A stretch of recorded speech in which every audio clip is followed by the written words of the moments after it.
Your fiancé is going to scam you, ma'am. The words ripped from Corin Vale's throat, raw with desperation. Two security guards had his arms pinned behind his back, their tailored suits a stark contrast to his worn uniform. They dragged him across the polished granite floor of the Mercer Innovations lobby, his work boots skidding uselessly. 50 feet away, she stood frozen. Ava Mercer, the CEO, an untouchable figure from corporate photos, now staring at him, her face a mask of cold shock. Beside her, Cedric Voss clutched her arm, his handsome face a perfect picture of concern. "Let me go!" Corin shouted, twisting in their grip. "You have to listen! The documents, I have them!" One of the guards grunted, applying more pressure. "Just keep walking, buddy." "Ma'am, please!" Corin's voice cracked. He saw the shock in Ava's eyes curdle into raw fury. Humiliation. He was a disruption to the most important day in her company's history. Cedric leaned in, whispering in her ear, his hand moving to her back in a gesture of soothing protection. He was playing his part perfectly. "The Japanese contract," Corin yelled as they neared the heavy glass doors. "It's a shell company. He's stealing everything." Ava took a half step forward, but Cedric's gentle pressure held her in place. Her jaw tightened, her expression hardening into a resolute, glacial anger. She turned away, a queen dismissing a peasant, and the guards shoved Corin through the doors and out into the biting morning air. He stumbled, catching his balance on the cold pavement. "Stay away from this building," one of them snarled. "You're fired. Got it?" Fired. The word barely registered. All he could see was Ava's back as she disappeared into the building, her hand tucked safely in the arm of the man who was about to destroy her. The ink-stained papers inside his jacket felt as useless as a handful of ash. It had started 12 hours earlier, in the silence of the 47th floor. The night shift was Corin's sanctuary, a quiet world where he could be invisible. His real world, the one his universe orbited, was his daughter, Willow. She was 9, with a laugh that could shatter his deepest anxieties and eyes that held a galaxy of questions. She also had a rare genetic disorder, a cruel typo in her cellular code that left her perpetually fragile. Their only real hope lay within these very walls, in the groundbreaking gene-editing therapies Mercer Innovations was pioneering. It was the only reason he'd taken this job, to be close to the one place on Earth that might save her. That night, he'd been clearing a temporary office Cedric Voss had been using. As he lifted the liner from a wastebasket, he saw it. A thick sheaf of papers, crumpled in frustration. Dark blue ink had bled across the top page, rendering it illegible. A careless mistake for a man who could simply hit print again. Corin was about to toss the bundle into his bin when the characters caught his eye. They weren't English. They were Japanese. A dull ache bloomed in his chest, a familiar ghost. His late wife, Anya, had been a linguistics professor. She had filled their small apartment with its sounds, its beautiful, intricate symbols. She had taught him patiently, whispering the words in his ear. In the lonely years since she'd been gone, he'd kept it up, reading her old books, keeping that part of her alive in him. Now, standing in the sterile quiet of the office, Anya's gift came rushing back. He smoothed the crumpled pages on his cart. The ink had ruined the first page, but the rest were mostly clean. He began to read. It was a contract, a merger agreement. He recognized the name of the Japanese conglomerate. But as he read deeper, the meaning became brutally clear. All patents, research data, and intellectual property listed in Appendix A, transferred in full to Kageyama Holdings. His heart began to hammer against his ribs. This wasn't a partnership. It was a gutting. He flipped to the appendix. Patent after patent was listed, including the revolutionary CRISPR-M therapy, the one that held the key to Willow's future. It was all being handed over, but the final page was the one that made the air freeze in his lungs. It was a signatory page for Kageyama Holdings. At the bottom, listed as the sole proprietor, was a name translated into katakana, Sedoriku Vosu, Cedric Voss. He sank onto the edge of the desk, the papers trembling in his hand. It was a ghost company, a shell. Cedric was using the merger to bleed Mercer Innovations dry, to steal its lifeblood and leave nothing but a husk. He was going to walk away with everything, including the only hope Corin had for his daughter. He had to tell her. Now, standing on the cold sidewalk, the memory felt like a dream. He had tried, he had shouted, and he had been dismissed. A wave of cold, terrifying dread washed over him. The signing was happening today. In a few hours, it would all be over. Corin reached into his jacket, his fingers closing around the crumpled papers. It was his word against a billionaire's, a janitor against a prince. He looked up at the gleaming tower of glass and steel, a monument to a legacy Cedric was about to burn to the ground. He had to get back in. He had to make her listen, for her sake and for Willow's. The rage was a physical thing, a hot, tight coil in Ava Mercer's stomach. She stood in her penthouse office, the city spread out beneath her, but all she felt was the searing heat of humiliation. "In my own lobby," she said, her voice dangerously low, pacing the length of the Peruvian wool rug. Cedric Voss moved toward her, his expression a perfect blend of sympathy and anger. "Darling, it's not your fault," he murmured, taking her hands. "The man is clearly unstable. Security is dealing with him." "Dealing with him?" Ava pulled her hands away. "He should be arrested. What on earth was he talking about? A shell company?" Cedric let out a short, dismissive laugh. "Ava, he's a janitor. He probably found a draft of a distribution agreement, misunderstood it, and cooked up some wild fantasy to get a payday." "A janitor who speaks fluent Japanese?" Ava shot back, her mind racing. "It's a city of 8 million people," Cedric said smoothly. "It doesn't matter. What matters is that he tried to derail our morning, and we can't let him. The signing is at 2. This is just noise." But it felt like more than noise. It felt like a crack in the foundation. "I want to see him," Ava said, her decision crystallizing. "Bring him up here. I want to hear this fantasy for myself." Cedric's smile was indulgent. "If that's what you need to put this to rest, then of course." He touched the intercom. "Helen, have security bring Corin Vale to my office, now." The air in Cedric's office was thick with the scent of expensive leather and quiet power. Corin stood in the center of the room, flanked by the 2 guards. He felt small, out of place. Ava sat in a leather armchair, her posture ramrod straight, while Cedric lounged against his enormous mahogany desk. "Mr. Vale," Ava began, her voice as cold and sharp as ice. "You caused a significant disturbance. I'm giving you one opportunity to explain yourself before I have you charged." Corin's heart was pounding, but he met her gaze directly. "I'm not looking for a payout, Ms. Mercer. I'm trying to protect the company, and you." He reached inside his jacket and pulled out the crumpled, ink-stained papers, laying them on the coffee table. "This is the agreement your fiancé threw away. It's a transfer of all your assets. The patents, the research, even the CRISPR-M project."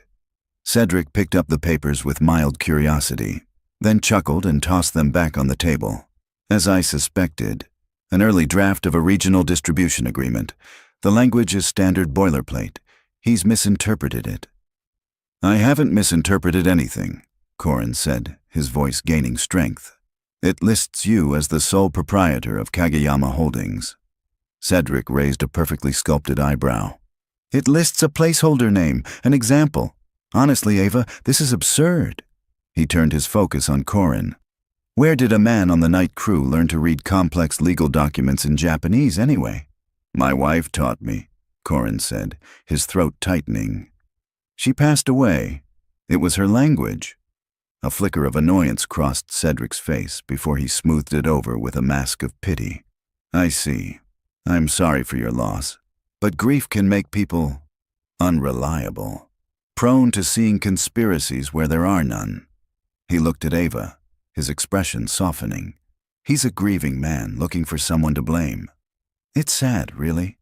This has nothing to do with my wife, Corin said, his voice rising. This has to do with him.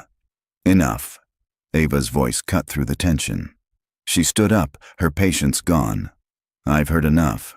You come into my company, you slander my fiancé, and you wave around a piece of trash as proof? She walked toward him, her eyes blazing. You're fired, Mr. Vale. If you ever set foot on this property again, I will have you arrested. Are we clear? Defeat washed over him, heavy and suffocating. He had failed. Yes, ma'am, he whispered.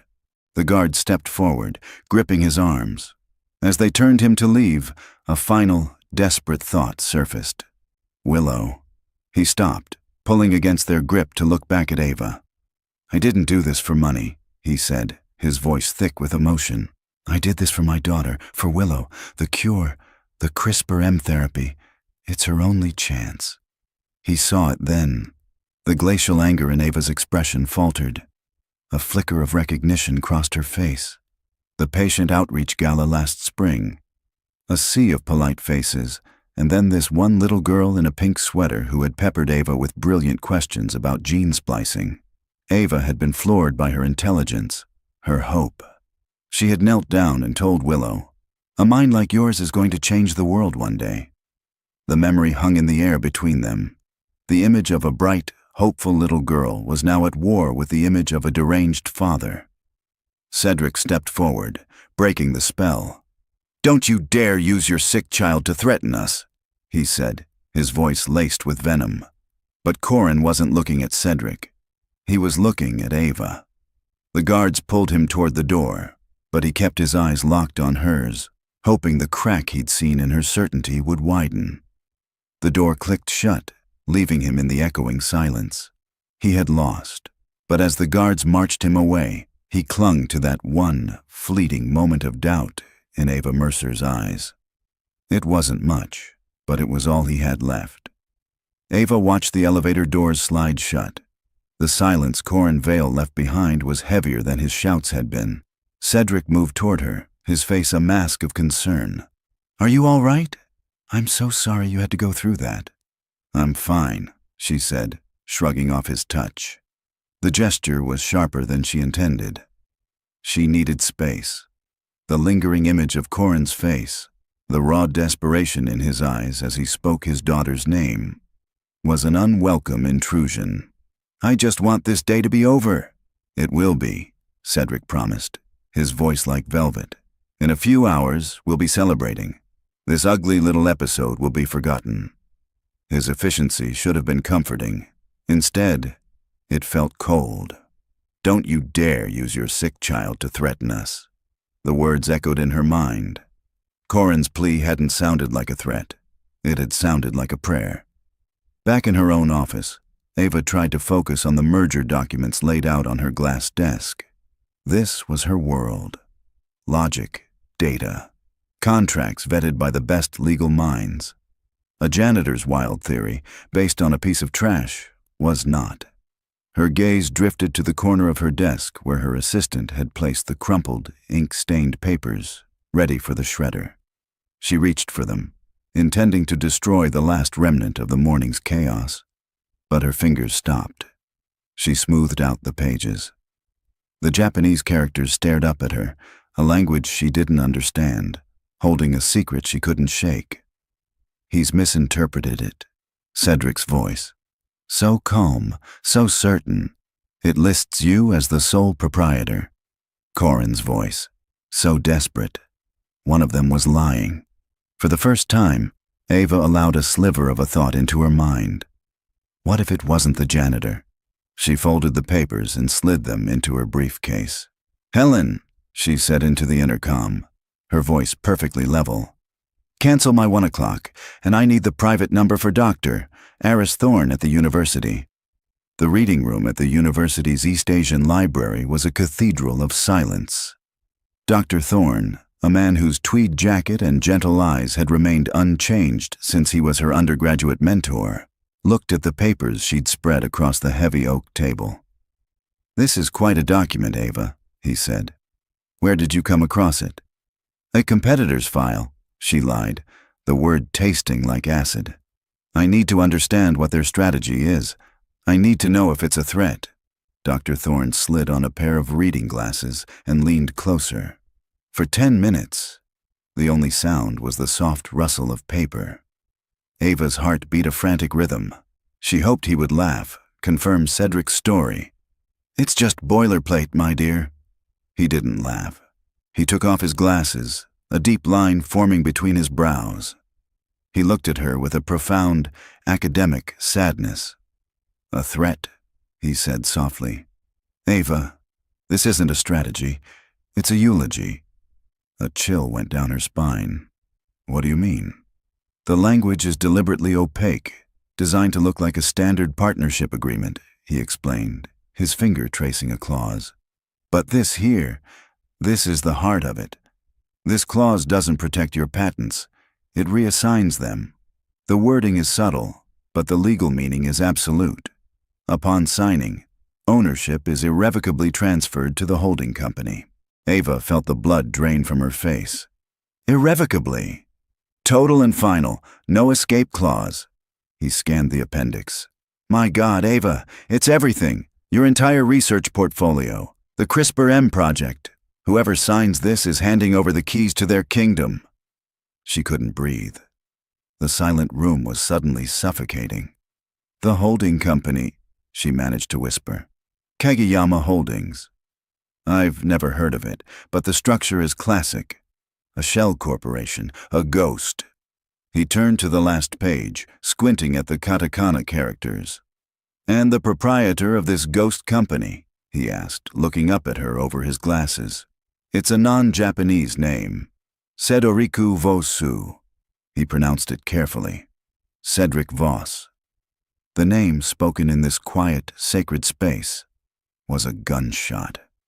The truth hit her like a shard of ice to the heart. Every smooth reassurance, every loving touch, every promise. It was all a lie, a performance. He wasn't building a life with her. He was digging her grave. She had stood in that office and fired the one man who had tried to save her, while the real villain was holding her hand. She gathered the papers, her movement stiff. "Thank you, Aris," she said, her voice a strained whisper. She walked out of the library and into the jarring noise of the city. The world looked the same, but it was entirely different now. She was standing in the ruins of her own life. The anger came then, cold and pure, a diamond-hard fury that burned away the shock and the grief. He wasn't just going to fail. She was going to make him wish he'd never heard the name Ava Mercer. She pulled out her phone, her fingers flying across the screen. She didn't call her head of security. She didn't call her board. She called HR. "This is Ava Mercer," she said, her voice devoid of all emotion. "I need the home address for a recently terminated employee. His name is Corin Vale." Corin's apartment was on the 3rd floor of a walk-up in a neighborhood that time had largely forgotten. The buildings were brick, sturdy, and unadorned, a world away from Ava's life of steel and glass. She felt the stares of neighbors as she stepped out of her chauffeured sedan, her tailored suit as out of place as a palm tree in a snowstorm. She found apartment 3B and hesitated, her hand hovering over the door. What was she going to say? "I'm sorry I destroyed your life this morning, but it turns out you were right, and now I need your help." It sounded insane. It was insane. She took a breath and knocked, the sound unnaturally loud in the quiet hallway. The door opened a few inches, held by a chain. Corin Vale's face appeared in the gap. His eyes, already shadowed with exhaustion, widened first in shock, then narrowed into a hard, protective glare. "What are you doing here?" he asked, his voice low and hostile. He started to close the door. "Wait," Ava said, putting a hand flat against the wood. "Please, I need to talk to you." "We're done talking. You made that clear." "I was wrong," she said, the words feeling foreign and clumsy on her tongue. "You were telling the truth, about everything." The hostility in his eyes didn't vanish, but it was joined by a flicker of confusion. He said nothing, just stared at her. From behind him, A small voice piped up. "Dad, who is it? Is it the pizza guy?" Willow. Corin's body tensed, a father shielding his child from a threat. He opened the door just enough to step into the hallway, pulling it shut behind him. "You need to leave," he said, his voice a tense whisper. "Now." "5 minutes," Ava pleaded, desperation threading her voice. "That's all I'm asking for. If you still want me to leave after that, I'll go." He studied her face, searching for the trap. She held his gaze, trying to project the sincerity she felt, the raw, humbling terror that had taken root in her soul. Finally, with a weary sigh that seemed to carry the weight of the world, he unlatched the chain and let her in. The apartment was small but meticulously clean. It smelled of lemon polish and something warm and savory cooking on the stove. Books were everywhere, stacked on shelves, piled on end tables. Anya's legacy. In the middle of the living room floor, Willow sat surrounded by a colorful explosion of crayons and paper, her brow furrowed in concentration. She looked up as Ava entered, and her face broke into a sunny, gap-toothed grin. "I know you. You're the cell lady from the party." Ava felt a lump form in her throat. She forced a small smile. "That's me. And you're the expert on genetic markers?" "I'm drawing a picture of how the CRISPR therapy works," Willow announced, holding up a drawing of what looked like a pair of scissors snipping a strand of DNA. "See? It's like editing a typo in a really, really long book." "It's brilliant," Ava said, her voice catching. She looked at Corin, who was standing by the door, his arms crossed, his posture radiating suspicion. "Can we sit down?" They sat at a small kitchen table, the surface worn smooth with time. Willow went back to her drawing, humming softly. The sound was a stark contrast to the crushing tension between the two adults.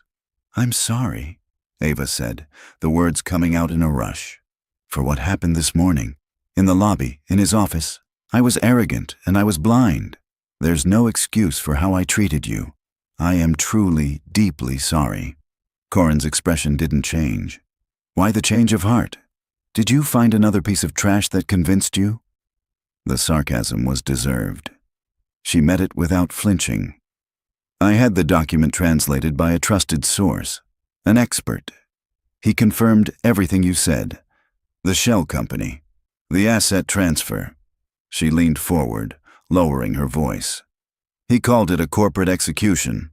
For the first time, Corin's defensive shell cracked. He sank back in his chair, the fight draining out of him, replaced by a weary understanding. "So you know. I know that the man I was going to marry is a con artist. I know that he's been planning to steal my father's legacy and my company's future from under my nose, and I know that the only person who tried to stop him was you. And I fired you." She looked at her hands, resting on the worn table. "I don't know who to trust. My board, my COO, my legal team. He's been a part of this company for 2 years. I don't know who he's turned, who he's paid off. I'm completely surrounded." She finally looked up, meeting his tired gaze. "Which is why I'm here. I need your help, Corin." He let out a harsh, bitter laugh. "My help? You're the billionaire CEO. I'm the fired janitor. What could I possibly do to help you?" "You're the only person I know for a fact isn't on his side," she said simply. "You're smart. You saw what a dozen high-paid lawyers missed. And right now, you're invisible to him. He thinks you're a nobody. He thinks you've been dealt with. That makes you the most dangerous person I know." He was silent for a long time, watching his daughter draw. He looked at the hope and innocence on the floor, and then at the powerful, terrified woman sitting at his kitchen table. "Why should I?" he finally asked, his voice flat. "Why should I risk anything for you or your company? You didn't listen to me. You humiliated me. You took away my job." The questions were fair. Every single one. "Don't do it for me," Ava said, her voice dropping to a near whisper. She glanced at Willow, at the drawing of the DNA scissors. "Do it for her. If Cedric signs that contract, Kageyama Holdings gets everything. They'll liquidate the patents to the highest bidder. The CRISPR-M project will be sold for parts or buried in a vault. The research, it will stop. All of it. That was it. The heart of the matter. It wasn't about a company anymore. It was about a cure. Corin closed his eyes. The choice wasn't a choice at all. He could walk away, nursing his wounded pride, and watch the last hope for his daughter vanish. Or he could partner with the woman who had wronged him to save them both. He opened his eyes and looked at Ava, and for the first time, he saw past the CEO. He saw a woman who was just as trapped as he was, just as desperate. "What do you need me to do?" he asked. Relief washed over Ava so powerfully it almost brought her to her knees. "First," she said, pulling the Japanese contract from her briefcase and spreading it out on the table between them, "we need a plan, and we need proof that no one can dismiss as a fantasy." Willow looked up from her drawing, holding it up for them to see. "I'm finished. See? I fixed the typo." On the page, the broken strand of DNA was now whole. Corin and Ava looked at the drawing, then at each other. At a small kitchen table in a forgotten corner of the city, an alliance was born. Forged in betrayal, sealed by desperation, and centered on the fierce, unwavering hope in a little girl's crayon drawing. The small kitchen table became their war room. The world outside, with its deadlines and board meetings, faded away, leaving only the two of them and the treacherous document that lay between them like a map to a battlefield. "The signing is scheduled for tomorrow at 2 p.m., Ava said, her voice low and tense. "The delegation from the real Kageyama Corporation, the legitimate one they're using as a front, arrives tonight. Cedric has arranged a dinner. He expects me to be there, smiling, playing the happy fiancé." "You can't go," Corin said immediately. "I have to," she countered, shaking her head. "If I deviate from the plan, if I show any sign of suspicion, he'll know something is wrong. He might accelerate his timeline, or worse, disappear and trigger the asset seizure remotely. Right now, his arrogance is our only advantage. He thinks I'm a fool and he thinks you're a nobody. We need to keep it that way." Corin conceded the point with a grim nod. "So we have less than 24 hours to find proof that's stronger than this." He tapped the papers. "This is damning, but a good lawyer could tie it up in court for years, claim it's a forgery, that I have a grudge." "We need to find the motive," Ava stated, her eyes sharp with focus. "A fraud, this elaborate, this personal. It isn't just about money. It's about hatred. He wants to destroy me. I need to know why." "His family," Corin said, the pieces clicking into place. "You said he sought you out. The connection has to be from the past, with your father." Ava replayed their first encounter in her mind. A charity auction. He had been charming, witty, and deeply interested in her work. At the time, she'd been flattered. Now, it felt like the opening move in a chess game she didn't even know she was playing. "Voss, the name means nothing to me. If there was a connection, it would have to be from the company's early days." "Are there records? Archives?" Corin asked. "Of course. We have a digital archive, but it's heavily monitored by IT. Cedric has allies there. I can't risk a search that would be flagged. The older records, from my father's era, are physical. They're stored in a sub-level archive. A vault, really." "Where is it?"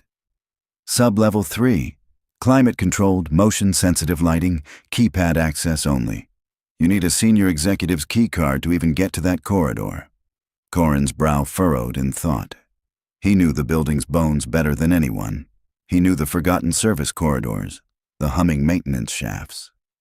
"The keypad is on the outside of the vault door, right?" he asked. "Yes, and you need a senior executive's keycard to even get to that corridor." "But the vault itself," Corin pressed, leaning forward. "It has to have ventilation, power conduits. Those systems don't run through the main hallways. They run through the service crawlways that connect the sub-levels." He looked at her, a spark of an idea in his eyes. "I can get into that crawlway. It bypasses the keycard corridor entirely. It might have an access panel that leads into the vault's ceiling space." Ava stared at him. The man she had dismissed as a simple cleaner was casually mapping out a way to infiltrate the most secure part of her building.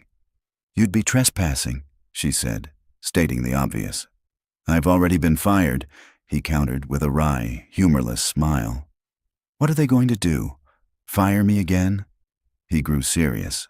"I can get in there tonight, while you're at dinner, playing your part. No one will be on that level. It's a ghost town after 6. The plan was audacious, dangerous. It was also their only shot. "Dad?" Willow's voice cut through their intense planning. She padded over to the table, holding up another drawing. "I'm doing my homework. It's a family tree." She pointed to a box at the very top of the page.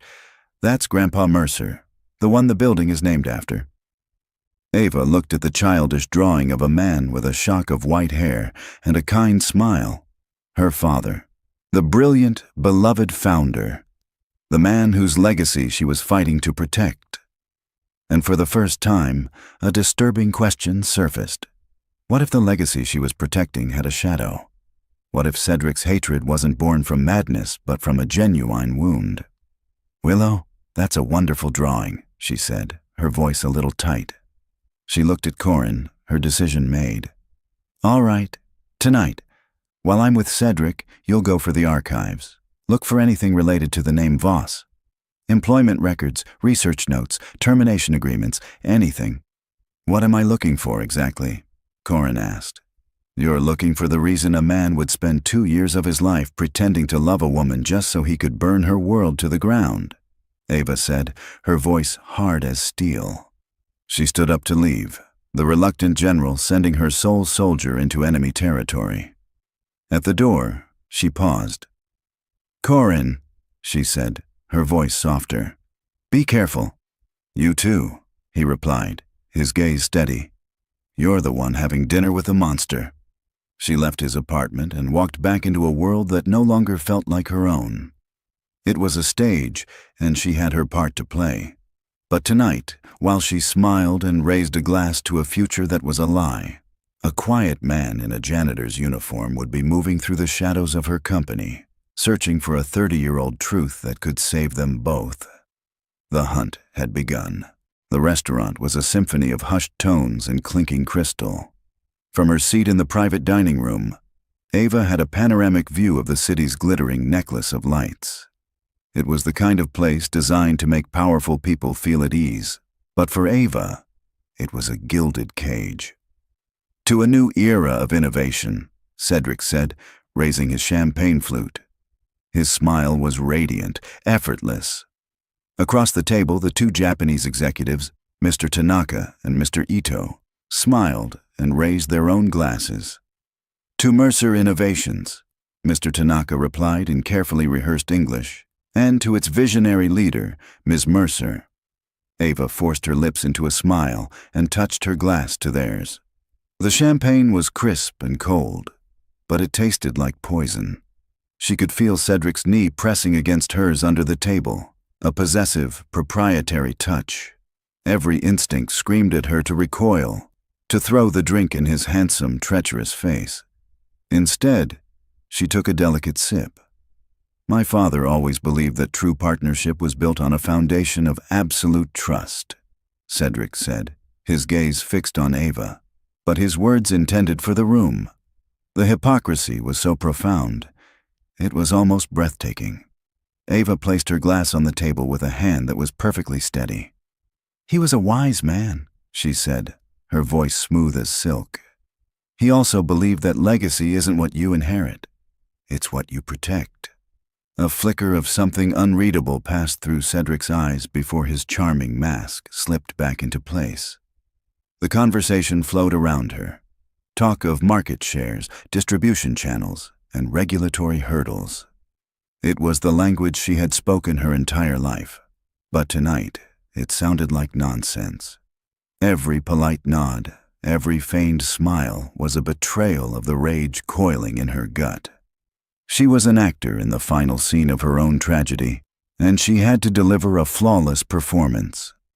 Miles away, in the cold, silent heart of the Mercer Innovations Tower, Corin Vale moved through the darkness. The air in the service crawlway was thick with the smell of dust and old machinery. A single bare bulb on his headlamp cut a sharp tunnel through the gloom, illuminating a tangled web of pipes, conduits, and ventilation ducts. He moved with a quiet, practiced confidence. This was his world. He knew the building's secrets, the groans of its settling foundation, the hum of its electrical lifeblood. Following the map he had sketched from memory, he found the main ventilation shaft for the third sublevel. Above him was a large, grated access panel, held in place by 4 rusted bolts. His heart hammered against his ribs as he worked. The sound of his wrench turning the bolts seemed to echo in the vast emptiness of the building. One by one, they groaned and gave way. He slid the heavy grate aside and peered down. Below him lay the archive vault. Rows upon rows of tall industrial shelves stretched into the dimness, packed with identical cardboard boxes. It was a library of secrets. The motion-sensitive lights were off, leaving the room in a deep, expectant twilight. He was in. He uncoiled a length of rope from his pack, secured it to a thick pipe, and lowered himself down, his boots touching the cold concrete floor with barely a sound. The moment he moved away from the rope, the lights flickered on with a soft hum, bathing the room in sterile white light. He froze, every muscle tensed, listening. Nothing, just the faint buzz of the fluorescent bulbs. He was a ghost in the machine. He had to work fast. The boxes were labeled by year. He started at the beginning, the founding of the company 30 years ago. He ran his fingers along the spines of the boxes, his breath misting in the cool air. His target was simple: personnel files. He pulled down a heavy box labeled Personnel, M to Z, Founding Year. His hands, rough from years of physical work, felt clumsy as he untied the twine and lifted the lid. The files inside were brittle with age, the air filled with the scent of old paper. He flipped through them, his eyes scanning the names. Miller, Roth, Sinclair, Taylor. And then he saw it. Voss, Alaric, Ph.D. His breath caught. He pulled the file. It was thin. He opened it, and a black and white photograph stared up at him. A man with intense, intelligent eyes, a sharp jawline, and dark hair. He was younger, but it was unmistakably Cedric's father. Corin's hands trembled slightly as he read. Dr. Alaric Voss, hired as a senior genetic engineer, multiple commendations for innovative and revolutionary research. There was a faded internal memo, signed by Ava's father, praising Dr. Voss's work as the future of the company. They were partners, or, at the very least, a brilliant scientist and his visionary backer. He dug deeper. Tucked at the very back of the file was a single, stark document. A termination notice. He scanned the dense text. Reason for termination: breach of contract. Citing irreconcilable disputes over intellectual property ownership and unauthorized attempts to secure independent patents for company-developed research. It was the official story, the corporate-approved narrative. Alaric Voss, the brilliant scientist, had gotten greedy and been fired for it. But Corin knew, with a certainty that settled deep in his bones, that this was the lie. This piece of paper was the seed from which Cedric's entire revenge plot had grown. He slipped the file into his empty backpack. This was it. This was the proof they needed. As he closed the lid on the box, he heard it. A faint ding.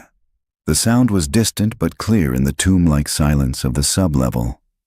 An elevator. Someone was coming. "You seem distracted tonight, darling." Cedric's voice was a low murmur in Ava's ear. Dinner was over, and they were sharing a car back to her penthouse. His arm was draped around her shoulders. She had to fight the urge to flinch away. "Just a long day," she said, staring out at the blurred city lights. "The merger. It's a lot to process."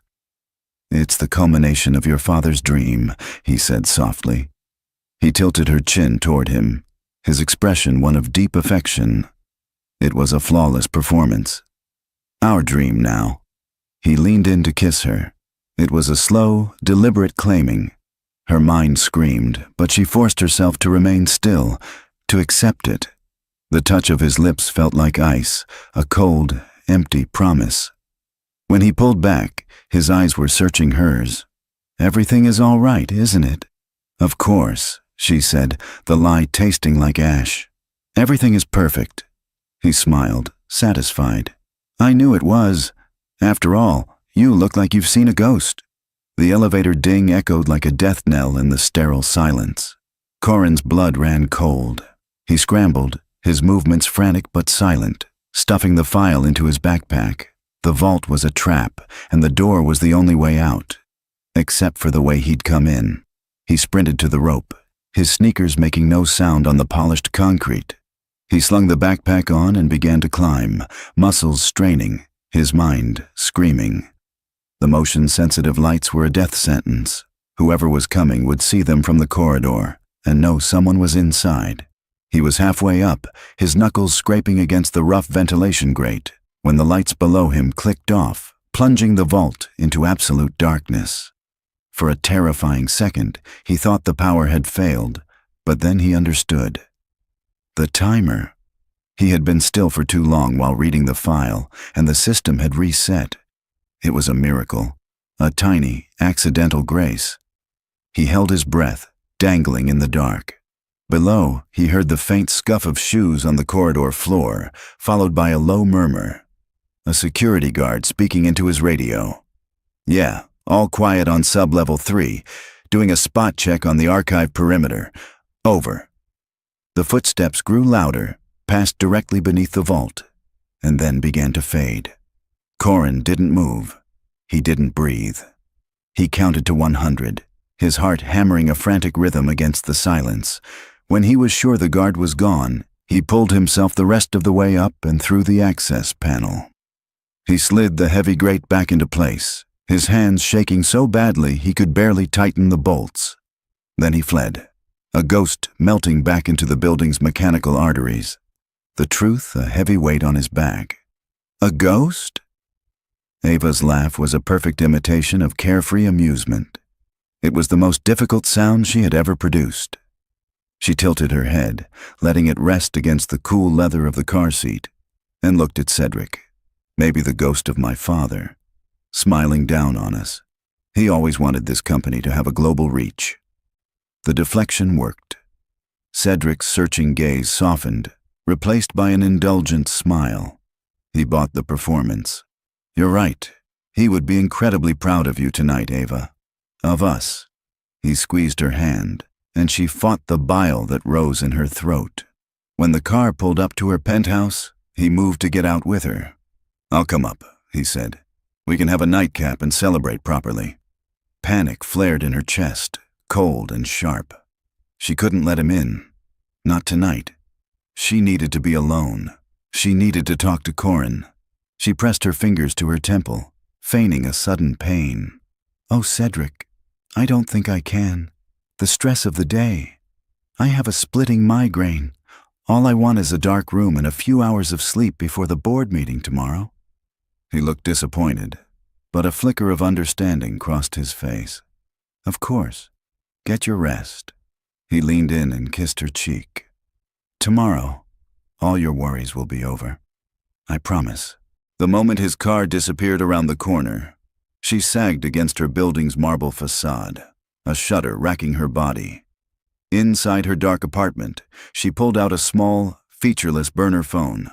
She dialed. It rang twice. "Did you get out?" she whispered. "I'm out." Corin's voice came back, steady and low. "And I have it." Relief hit her so hard her knees felt weak. The Red Comet Diner, on 6th, 30 minutes. Tucked into a worn vinyl booth in the back corner, Ava and Corin looked like two travelers from different planets.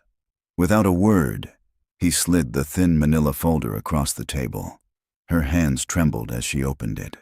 The photo of Alaric Voss was jarring. He had Cedric's eyes, that same burning intensity. She read the commendations, the glowing praise for his work, and her father's familiar, looping signature was like a punch to the gut. Then she read the termination letter. the cold, clinical language accusing this brilliant man of theft. It was also signed by her father. "He was betrayed," Ava whispered, tracing her father's name on the page. "And my father was the one who did it." The words felt like treason. The man she had idolized, the brilliant visionary, was a thief. The foundation of her life, of her company, was a lie. "It's the official story," Corin said gently. "It's not the whole story. This gives them a reason to fire him, but it doesn't prove your father stole his research. We need more." "What more is there?" she asked, a sense of hopelessness creeping in. "When I was in the vault, I saw other boxes," Corin said, his voice dropping lower. "Not personnel files, project archives, labeled with old code names. One of the commendations in this file mentioned something called Project Chimera. I think I saw a box with that name on it." Ava's head snapped up, her focus returning, sharp as a diamond. Project Chimera. That was the internal name for the foundational research, the original gene splicing technique. It's what everything else was built on. "Then that's where the proof is," Corin said, his gaze intense. "His original research notes, lab books, data. If his name is all over them and your father's isn't, then we have the truth. Irrefutable." She looked at him, the full weight of what he was suggesting settling upon them. "You want to go back in there?" "We have to," he stated simply. "It's the only way. But this time, we're not looking for a file. We're looking for a smoking gun." The fluorescent lights of the diner hummed above them. Outside, the city rumbled on, oblivious. But inside their small booth, the new battle plan was drawn. It was no longer enough to stop a fraud. Now they had to uncover a 30-year-old sin, buried deep in the heart of her own company. And they had to do it before the clock ran out. "My father—" Ava's voice was barely a whisper, the sound swallowed by the diner's cheap Formica tabletop. "He built an empire. I spent my whole life believing it was a monument to his genius. What if it's a tombstone for a man he destroyed?" Corin looked at her, seeing past the CEO to the daughter whose world had just been fractured. "Right now, it doesn't matter what he was," he said, his voice firm but not unkind. "It only matters what you're going to do. We can't change the past, but we can still stop Cedric from winning the future." His words cut through her grief, a lifeline of pure, simple fact. She nodded, her resolve hardening again. "You're right. Morning comes later. Tonight, we fight." She pushed the empty coffee cups aside. "Going back in is riskier. After this morning's incident, security will be on higher alert. Cedric might have even told them to watch out for you specifically." "They'll be watching the main entrances," Corin countered. "Not the steam tunnels in the sub-basement. I can get in the same way. The problem isn't staying in without getting caught. We can't count on luck twice." "Then we make our own luck," Ava said, her strategic mind clicking into gear. She was back in her element, not as a victim, but as a commander. She sketched on a napkin. "I can't go in with you. My presence in the building would trigger a dozen alarms, but I can be your eyes and ears." She looked up at him. "As CEO, I have a remote access token to the building's security and network mainframe. It's for emergencies. I think this qualifies." Her lips curved into a wry smile. "I can monitor the security cameras, access the patrol logs. I can guide you, but if I'm caught, you'd be admitting to corporate espionage." Corin finished. "You'd be handing Cedric the gun to shoot you with." "It's a risk I have to take," she said. "We also need a diversion. At 3 a.m., I'll trigger a silent alarm for a server coolant leak on the 50th floor. It's a high priority but low threat alert. It'll force the overnight security chief to go up there and manually reset the system. It should give you a clean 20-minute window." 20 minutes, Corin breathed. It'll have to be enough. Their plan, hatched on a greasy diner napkin, was terrifying. It was also perfect. 2 hours later, Ava was in a sterile, anonymous hotel room 5 blocks from her penthouse. On the desk, a burner laptop displayed a grid of security camera feeds from Mercer Innovations. She wore a small, discreet earpiece, a twin to the one she'd given Corin. "I'm in." Corin's voice crackled softly in her ear. On camera feed 12B, she saw a shadow detach itself from the loading bay and slip through a maintenance hatch. Her heart was in her throat. "I see you," she whispered into the tiny microphone on her collar. "Corridor is clear. Head for the south stairwell. You have 2 minutes until the next patrol sweep." She was a puppeteer, guiding him through the building's sleeping veins, her voice a calm, steady presence. When he reached the archive vault corridor, she took a deep breath. "Okay, Corin, this is the big one. I'm going to disable the keypad access log for 60 seconds. The moment the light on the pad turns green, you go." Her fingers flew across the keyboard, entering a string of code that felt like sacrilege. "The log is down. Go now." On the screen, she saw the vault's heavy steel door slide open and Corin slip inside. She immediately reactivated the log. No record, no trace. He was in. "Okay," she said, her eyes glued to the internal schematics. "The box should be in aisle 14, Section B, Project Chimera. You have to be fast, Corin. My diversion is at 3 a.m. sharp." The minutes stretched into an eternity. Inside the vault, Corin moved with silent urgency, his headlamp cutting through the dim light. He found aisle 14, then Section B. And there it was, a single heavy-duty archive box, the words Project Chimera. Voss scrawled on the side in faded black marker. He lifted it down and pried open the lid. It wasn't just files, it was the source. Thick lab journals filled with meticulous handwritten notes, reels of microfiche containing raw data. The handwriting on every page was the same. The signature at the bottom of every test result was the same. Dr. Alaric Voss. "Ava," he breathed into his mic, his voice filled with awe. "I found it. It's all here. It's all his." A wave of triumphant, gut-wrenching validation washed over Ava. "Get it," she urged. "Get what you can and get out." Corin was about to start loading the journals into his backpack when a new alert flashed on Ava's screen. It was red, it was aggressive, and it made her blood run cold. Admin override. S. Voss. "Cedric," she choked out. "Emergency security protocol initiated. Sublevels 1 through 4. Perimeter locked down." "Corin!" she screamed into the mic, all composure gone, replaced by raw panic.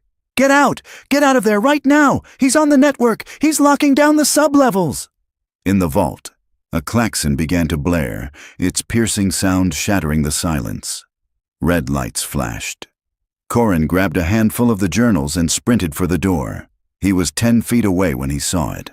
The thick steel door, which had stood open just a moment before, began to slide shut with a heavy, inexorable groan. "Ava!" he yelled, running faster. "I can't stop it," she cried, her voice cracking in his ear. "It's a hard lock. I'm locked out." He dove, reaching his hand out for the closing gap. He was too late. With a final, deafening boom that echoed through the vault, the door slammed shut, sealing him inside. The klaxon cut out, plunging the room into an eerie, flashing red silence. He was trapped. The boom of the steel door echoed in Corin's bones. He slammed his shoulder against it, a useless, hopeless gesture.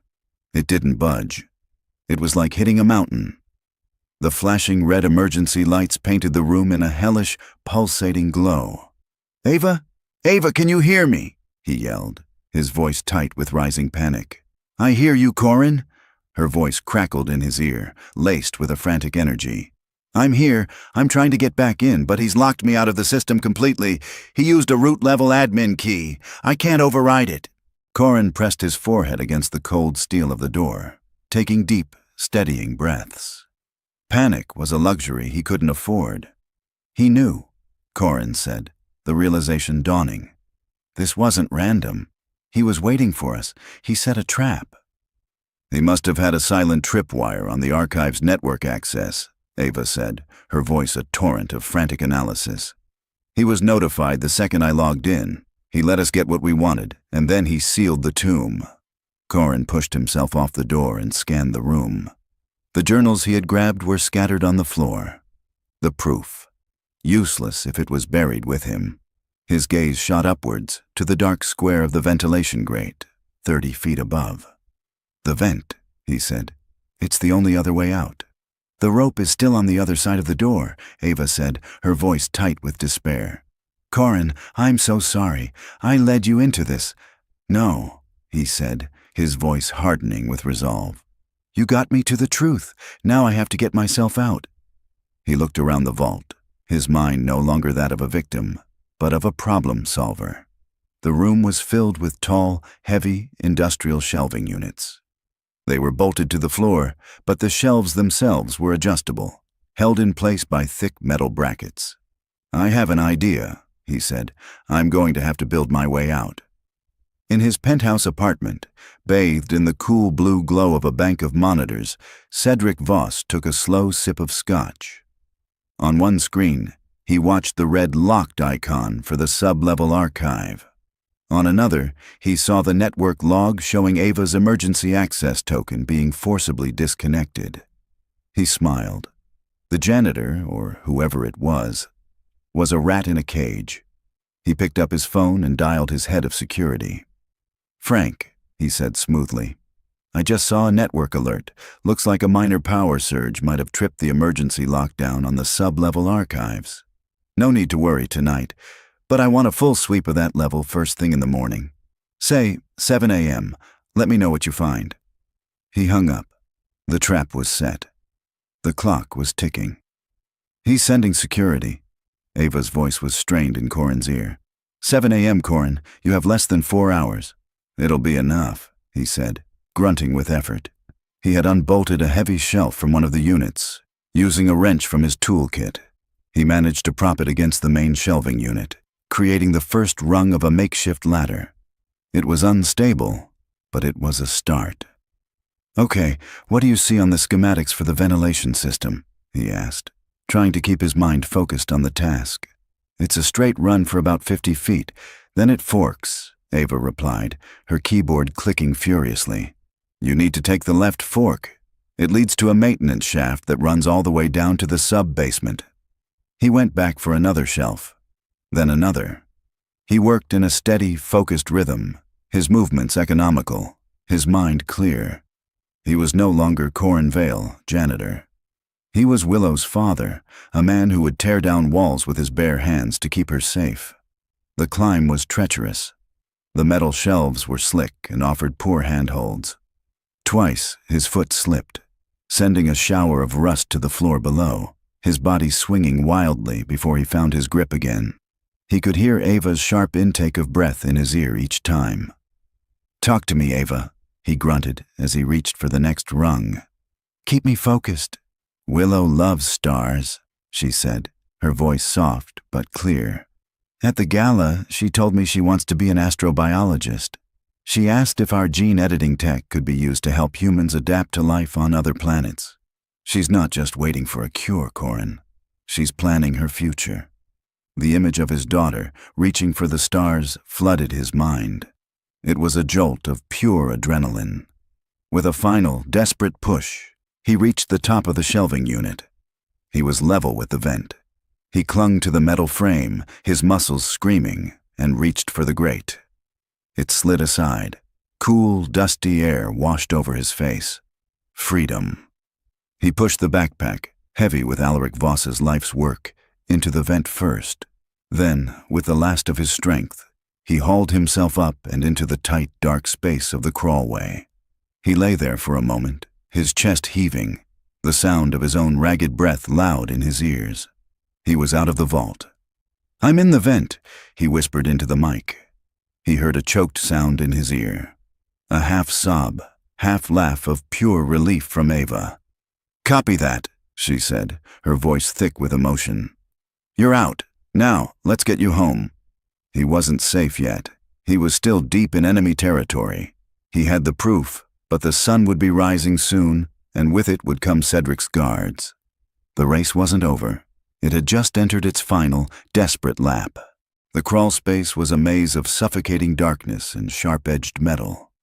Guided by Ava's calm, disembodied voice, Corin navigated the labyrinth, his body aching, his lungs burning with dust. He was moving toward the sub-basement when her voice crackled with a fresh urgency. "Corin, stop! There's movement on the level below you. The morning maintenance crew is starting early." He froze, his headlamp illuminating a junction of two large ducts. "Where do I go?" "There's an old service chute about 20 feet ahead of you," she said, her keyboard clicking. "It's a straight drop to the main incinerator room in the sub-basement. It hasn't been used in years, but the schematics say it's clear." He found the chute, a square of deeper blackness in the floor. He dropped the backpack first, listening to it thud softly on the pile of dust and debris 2 stories below. Then, he swung his legs in and slid, the ride a jarring, scraping rush that ended with him tumbling out into the cavernous, silent incinerator room. He was out. He grabbed the backpack and melted into the shadows, making his way to the service exit he knew was never watched. As he pushed the heavy door open, the first pale gray light of dawn spilled into the corridor. He stepped out into the cool morning air, a ghost returning to the world of the living. He was exhausted, bruised, and filthy, but in the backpack he carried a 30-year-old truth that was about to see the sun. They met in a place from Ava's past, a small, sparsely furnished apartment near the university that she'd kept for years, a relic of a simpler life. It was her sanctuary, a place Cedric Voss didn't know existed. The sun was streaming through the windows as they carefully laid the journals out on a coffee table. The pages were filled with Alaric Voss's elegant, precise handwriting.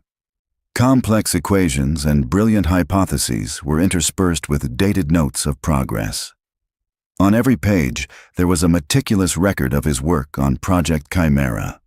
"There's nothing here from my father," Ava said, her voice hollow as she turned a page. "No notes in the margins, no co-signatures, nothing. It was all Alaric." She picked up the termination letter and held it next to one of the journals.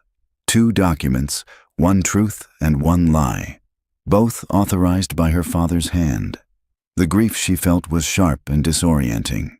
She wasn't just mourning the father she had lost years ago. She was mourning the man she had believed him to be. "He did it," she whispered, more to herself than to Corin. "He saw this brilliance, and instead of championing it, he stole it. He erased Alaric Voss from history and built our family's fortune on his back." Cedric's anger. "It doesn't come from nowhere. He's the son of a wronged man. He's also the man who trapped you in a vault and is actively trying to ruin you," Corin reminded her gently. "His father's ghost doesn't excuse his actions." "No," Ava agreed, a new, harder light entering her eyes. "It doesn't." She looked at the journals, then at Corin. "We have enough. We can go to the board, to the authorities. We can stop the signing and have Cedric arrested for fraud." "So that's the plan?" Corin asked. Ava was silent for a moment. If she did that, she would save the company, but the original sin would remain buried. Her father's legacy would be preserved, but it would be a lie. She would be just as guilty of hiding the truth as he was of stealing it. "No," she said, her voice ringing with a newfound clarity. "That's not the plan. That's not enough." She stood up and began to pace, her energy electric. "Stopping Cedric isn't the same as making things right. I'm not going to hide my father's sin. I'm going to confess it, publicly." Corin looked at her, seeing the tectonic shift in her resolve. "The signing ceremony is at 2 p.m., she continued. "The board will be there. The press will be there. It's Cedric's stage. He's expecting a coronation. I'm going to turn it into a trial." She stopped and faced Corin. "We let it all proceed. I'll walk in there, I'll sit down, and I will let him believe he has won right up until the moment I'm supposed to sign. And then I tell the truth," she said. "All of it. I'll show them these journals. I will expose Cedric's fraud, but I will also expose my father's theft. I will announce that Mercer Innovations is posthumously reinstating Dr. Alaric Voss. We will be reassigning the founding patents to his name and paying his estate for 30 years of back royalties, with interest." It was a breathtaking move. It would cost the company billions and rewrite its history in a single, shocking moment. Cedric will be ruined, Corin said. Yes, Ava said, but his father's name will be honored. That's the justice that matters here. She looked at Corin, her expression a mixture of grief and steely determination. When I confront him, I'm going to tell him the one thing I now know to be true. She took a deep breath. No matter what, children should not have to pay for the sins of their fathers. Not him, and not me. The final plan was set. It was no longer about defense. It was about redemption. Corin nodded, a look of profound respect in his eyes. What's my role? Your role was the most important one, Ava said, placing a hand on the stack of journals. You were the one who listened. You brought the truth to light. Now, you need to go home, get some rest, and be with your daughter. Let me handle the rest. She would make copies, secure the originals. Her fight was in the boardroom. His was already won. As the sun climbed higher in the sky, they parted ways. Corin, to the warmth and safety of his small apartment and the daughter who was his entire world. And Ava, back to the cold, lonely penthouse, to prepare for the speech that would either save her company's soul or shatter it into a million pieces. The clock was ticking down to 2 p.m. The Mercer Innovations boardroom felt like a theater set for a royal execution. The long mahogany table gleamed under the recessed lighting, reflecting the faces of the board members, the press, and the impassive Japanese delegation. At the head of the table, 2 leather-bound document portfolios sat waiting.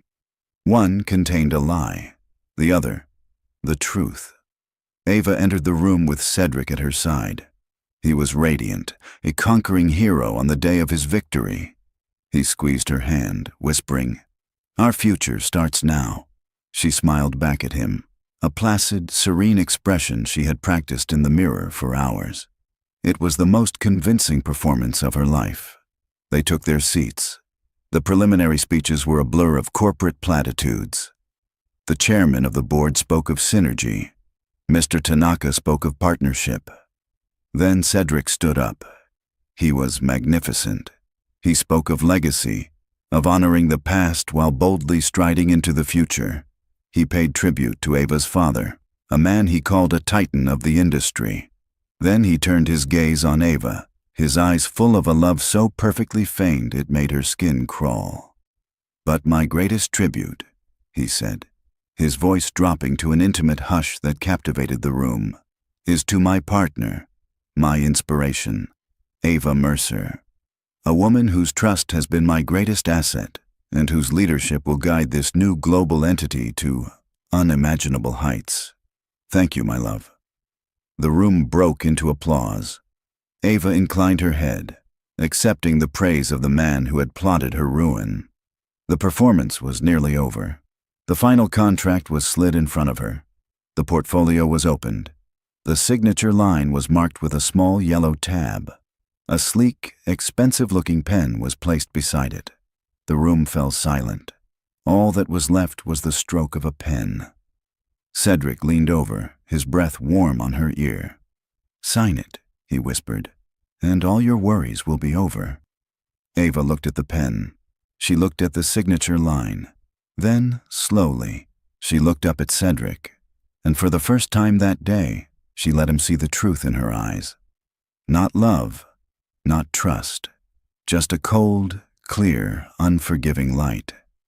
She pushed the pen away. "Before I sign," she said, her voice calm and clear, ringing through the silent room, "there is another name that must be brought into this record. A founding father of this company who has gone unmentioned today. His name was Dr. Alaric Voss." Cedric froze.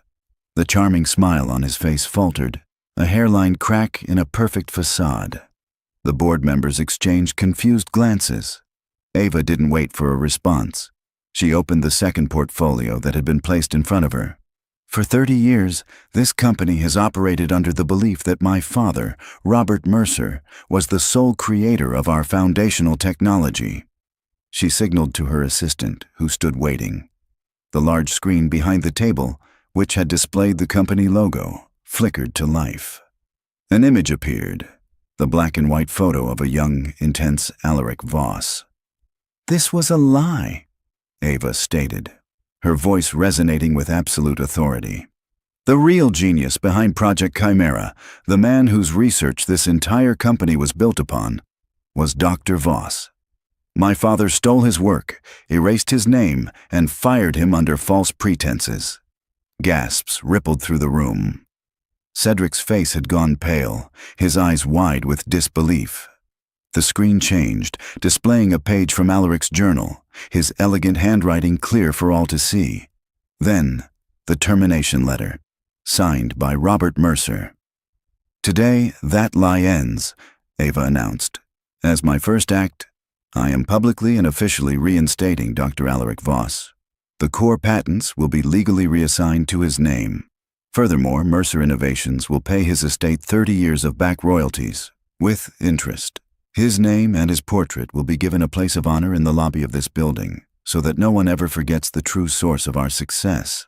She finally turned her full attention to the man beside her, who was now staring at her with a mixture of fury and shock.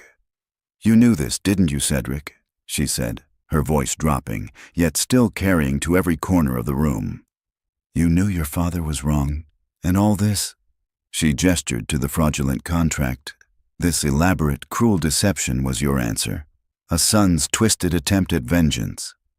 The screen behind her changed again, displaying the key clauses from the Japanese contract, the name Cedric Voss listed as sole proprietor of the shell company. The scam was laid bare for the entire world to see.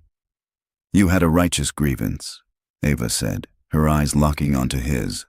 "You had a truth on your side that could have moved mountains, but you didn't seek justice, you sought destruction." She stood up, her full height radiating a power that had nothing to do with her title, and everything to do with her integrity.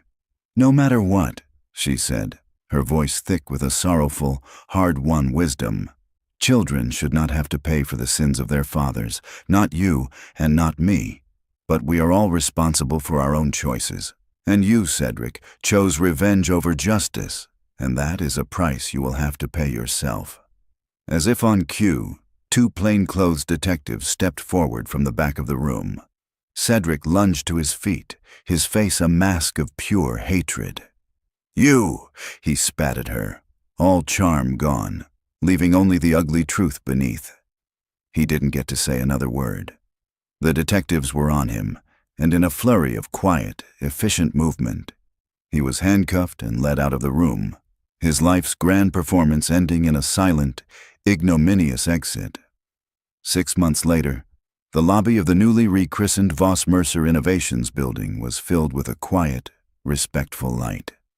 On a prominent wall, a large, handsome portrait of Dr. Alaric Voss now hung opposite the one of Robert Mercer. Below it, a plaque detailed his foundational contributions to the field of genetics. Ava stood with Corin and Willow, looking up at it. The scandal had been immense, but the company had weathered it. Rebuilt on a foundation of truth, it was stronger, its mission clearer than ever. "He has your eyes," Willow said, looking from the portrait to a framed photo of Cedric in a newspaper clipping about the trial. "He does," Ava said softly. She had made sure the world knew Alaric's story, but she had taken no joy in Cedric's downfall. Corin, who now served as the head of the company's new Ethics and Archives department, put a gentle hand on his daughter's shoulder. "Ready to go?" "Almost," Willow said. She turned to Ava, her own eyes bright with an excitement that was contagious. "Is it true? Am I really on the top of the list for the new trials?" Ava crouched down, meeting the little girl's gaze. The CRISPR-M program, now ethically managed and fully funded, had produced a therapy with astounding results. "The very top," Ava confirmed, her voice thick with emotion. "A mind like yours has a lot of world-changing to do. We need you healthy." Willow threw her arms around Ava's neck, a hug of pure, unadulterated hope. Over her shoulder, Ava's eyes met Corin's. In his gaze, she saw no trace of the defeated janitor from that first terrible morning. She saw a partner, a friend, a man whose quiet courage had shown her the difference between power and strength. They had faced the ghosts of their fathers. They had fought for a future that was honest and real. Together, standing in the lobby of a legacy they had reshaped, they were no longer a CEO, a janitor, and a patient. They were a family, forged in fire, ready for the quiet, brilliant dawn that was to come.